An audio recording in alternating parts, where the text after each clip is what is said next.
Un campesino de la Edad Media, y también la mayoría de los nobles, no sabía ni leer ni escribir. No podía ir al cine, ni ver la televisión, y mucho menos buscar vídeos en YouTube. Pero cuando entraba en una iglesia, se adentraba en un espectáculo visual lleno de historias y personajes religiosos. ¡Poneos cómodos, que empieza la película del románico! El gran protagonista era el Pantocrátor, el todopoderoso, el omnipotente. Su mano derecha alzada simbolizaba bendición, y las letras alfa y omega, primera y última del abecedario griego, lo convertían en principio y fin de todas las cosas.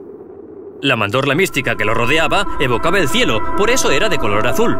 El marrón se utilizaba para la tierra, el verde para el agua y el rojo para el fuego. Esta era la paleta de colores románica. Nuestro campesino no sabía ni sumar ni restar, pero para él los números tenían mucho sentido.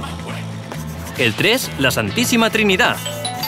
El 4, la Tierra con sus 4 extremos.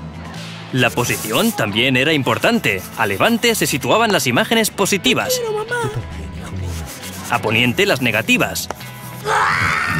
Todo en su sitio. Dentro de la iglesia, la fauna también era de lo más diversa. Como un bestiario. El pájaro simbolizaba el alma, que vuela hacia el cielo.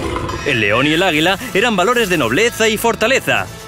Pero también había animales mal vistos. El mono, la serpiente, el cerdo, el conejo o el dragón, que se asociaban a conductas impuras. Y por impuras, las esculturas e imágenes eróticas que advertían contra los pecados de la carne. Vamos, que la iglesia era una pantalla gigante donde se explicaba la eterna historia del cielo y el infierno, del pecado y la salvación. Porque como decía San Gregorio, la pintura es la escritura de los ignorantes.